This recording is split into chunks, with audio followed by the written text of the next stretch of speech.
शांति। आप सभी को जन्माष्टमी की हार्दिक शुभकामनाएं एवं बधाइयाँ। श्री कृष्ण जन्माष्टमी पावन पर्व है। प्रत्येक वर्ष हम इस पर्व को बड़े ही धूमधाम से मनाते हैं। अलग अलग जगहों पर जन्माष्टमी की झांकियाँ सजती है। श्री कृष्ण के चरित्र का वर्णन अलग अलग झांकियों के माध्यम से, अलग अलग नाटक के माध्यम से व्यक्त किया जाता है। बाहर भी जाते हैं देखने के लिए।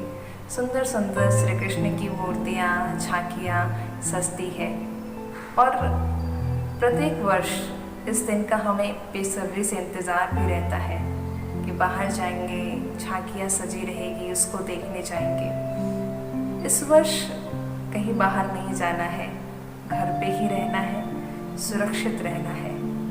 क्यों ना इस वर्ष कुछ खास करें, इस वर्ष कुछ स्पेशल करें। जन्माष्टमी के इस त्योहार को जीवन में और अपने परिवार के साथ खुशी खुशी मनाएं आध्यात्मिक रीति से। जन्माष्टमी के आध्यात्मिक रहस्य को समझें। सबसे पहले हम ये जानें कि जन्माष्टमी किसकी यादगार में मनाया जाता है। आप सभी को पता होगा, छोटा बच्चा भी जान जाएगा कि जन्माष्टमी श्री कृष्ण की यादगार में मनाया जाता है। उनके चरित्र का उस दिन वर्णन करते हैं। उनके चरित्र के वर्णन के लिए नाटक भी कुछ लोग करते हैं। तो क्यों ना आज श्री कृष्ण के जन्म दिवस के इस अवसर पर उनके चरित्र को चरित्रार्थ करते हैं, अपने जीवन में उतारते हैं। श्री कृष्ण का अगर हम जीवन देखें तो बाल्यावस्था से लेकर युवा अवस्था तक जीवन के प्रत्येक पग पर श्री कृष्ण जी के जीवन में बहुत संघर्ष हुआ। प्रत्येक क्षण परिस्थितियां आईं और हर मनुष्य के जीवन में परिस्थिति आती है। लेकिन अगर हम श्री कृष्ण जी के जीवन में देखें तो बाल्यावस्था में जन्म उनका कारावास में हुआ। उनके अपने खुद के मामा ने उनको मारने की कैसी योजनाएं बनाई, कैसे कैसे लोगों ने उनकी बड़ी बड़ी परीक्षाएं ली। उन परीक्षाओं के दौरान कभी भी श्री कृष्ण जी के चेहरों की मुस्कान क्या गायब हुई? कभी नहीं गायब हुई। कभी श्री कृष्ण दुखी या उदास दिखे? कभी नहीं दिखे। तो ये हमारे जीवन का सबसे बड़ा एग्जाम्पल है। उनके जन्मोत्सव को मनाने का तात्पर्य ये है कि उनके जीवन में जो दिव्य गुण है, उनके जीवन में जो अलौकिक सुंदरता है, उसको जीवन में उतारना। एक छोटी सी कहानी के माध्यम से हम समझाना चाहेंगे कि एक समय की बात है, ये महाभारत समय की बात है, जब महाभारत का संयोग चल रहा था। श्री कृष्ण जी और उनके भ्राता बलराम जी दोनों एक रास्ते में जा रहे थे। रास्ते में जाते जाते एक घना बड़ा सा जंगल मिला। उस बड़े घने से जंगल में चलते चले गए। धीरे धीरे संध्या काल हो गया। श्री कृष्ण ने कहा, जंगल काफी बड़ा है, घना भी है, रात्रि में चलने में हम सभी को असुविधा होगी। तो बलराम ने कहा, तो क्या किया जा सकता है? श्री कृष्ण ने कहा, भ्राताश्री, आज इस जंगल में ही हम विश्राम करते हैं। सुबह प्रातःकाल हम जल्द ही निकलेंगे इस जंगल से। बलराम ने कहा, जंगल काफी घना है, रहना यहाँ पर सुरक्षित भी नहीं है, लेकिन अंधेरी में चलना भी मुश्किल होगा। ठीक है, हम यहीं पे रुकते हैं, लेकिन बारी बारी से हम लोग आराम भी कर लेंगे और पहरेदारी भी कर लेंगे, सुरक्षित भी रहेंगे और आराम भी मिल जाएगा। श्री कृष्ण ने भी हामी भर दी। भाई भ्राताश्री ने कहा था। तो पहले श्री कृष्ण आराम कर रहे थे, विश्राम कर रहे थे, और बलराम जी पहरेदारी कर रहे थे। और वो पहरेदारी करते करते उसी रात को एक बड़ा सा राक्षस उनके निकट आता है और जोरों से आवाज करता है। उसकी आवाज को सुनकर बलराम थोड़ा भयभीत हो जाते हैं। आवाज बहुत ही धीमी गति से कहते हुए कहते हैं, कौन हो तुम? बताओ। वो राक्षस कुछ बोलता नहीं है, लेकिन वो फिर से जोर से आवाज करके बलराम के सामने और बड़े रूप में आ जाता है। बलराम उसके आकार को देखकर एकदम घबरा से जाते हैं और कहते हैं कि कौन हो तुम? जोर से आवाज लगा के बोलते हैं। बलराम देखकर जब उसको देखते, जितना बड़ा वो होता जाता, बलराम डर से अपने आकार और छोटे करते जाते और उनकी बुद्धि में कुछ समझ में नहीं आता। धीरे धीरे उनका आकार और छोटा होता जाता और राक्षस का आकार और बड़ा होता जाता। और तब तक क्या होता है, ऐसा करते करते बलराम जी का आकार और छोटा हो जाता है और वो जोर से आवाज लगाते हैं, हे श्री कृष्ण। आवाज लगाकर वो मूर्छित हो जाते हैं। उसी समय श्री कृष्ण की निद्रा टूटती है। वो उठ के देखते हैं कि भ्राताश्री जमीन पर मूर्छित हुए पड़े हैं। उनको लगा शायद उनको निद्रा आई होगी, इसीलिए वो मुझे आवाज देकर सो गए। अब श्री कृष्ण पहरेदारी कर रहे थे।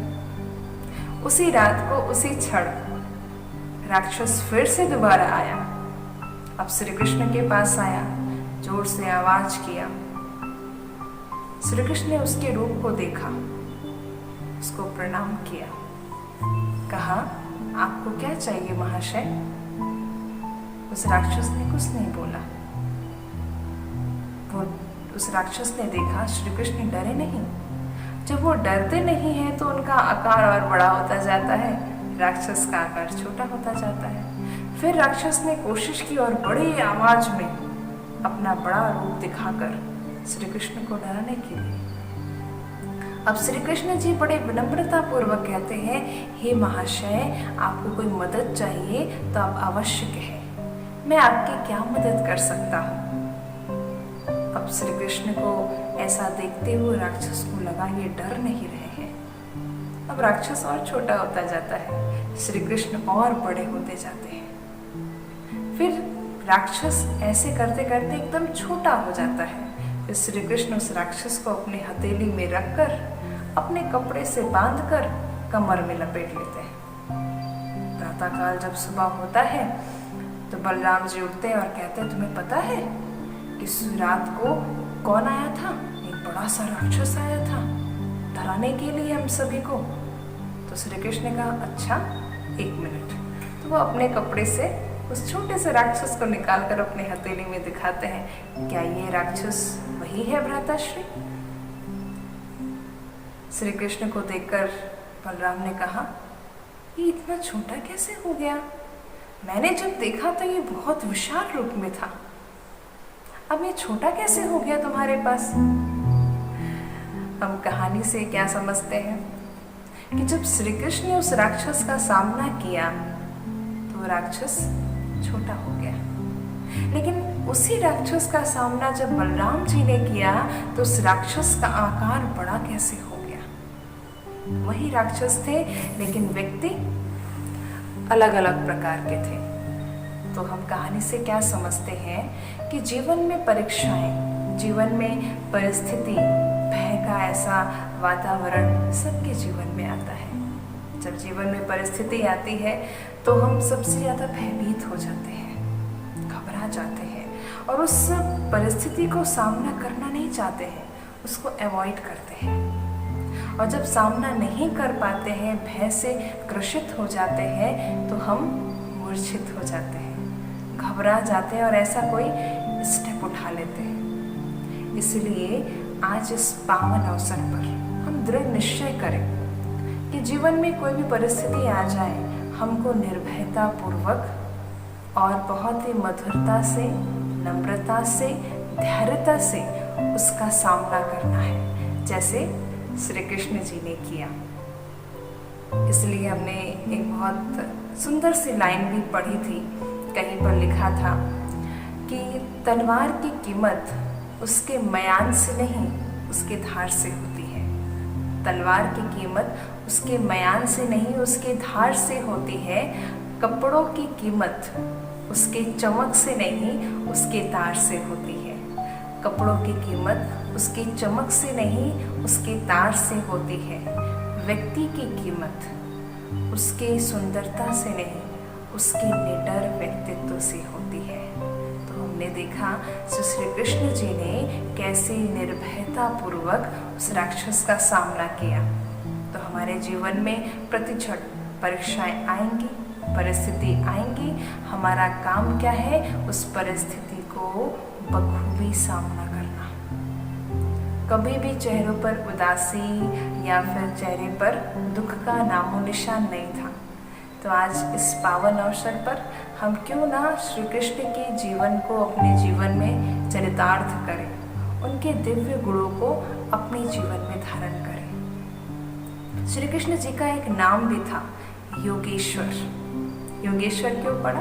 क्योंकि वो उस परमपिता परमात्मा के योग में रहते थे। भगवान ने कहा है, योगक्षेमा वया वहम, जो मेरे योग में रहता है मैं उसका निर्वाहन करता हूँ, मैं उसका वहन करता हूँ। तो श्री कृष्ण प्रत्येक कार्य में उस परमपिता परमात्मा को याद करते हुए प्रत्येक कार्य करते थे। इसलिए उनका प्रत्येक कार्य धीरे धीरे धीरे धीरे ठीक होता चला गया। कैसी भी विकट परिस्थिति आई, लेकिन चेहरे पर कोई उदासी नहीं, कोई दुख का नामो निशान नहीं, क्योंकि उनके साथ कौन था? वो सर्वशक्तिमान भगवान था। तो जब हमारे साथ भगवान का हाथ और साथ रहता है, जीवन में कैसी भी परिस्थिति क्यों ना हो, हम उसका सामना कर लेते हैं।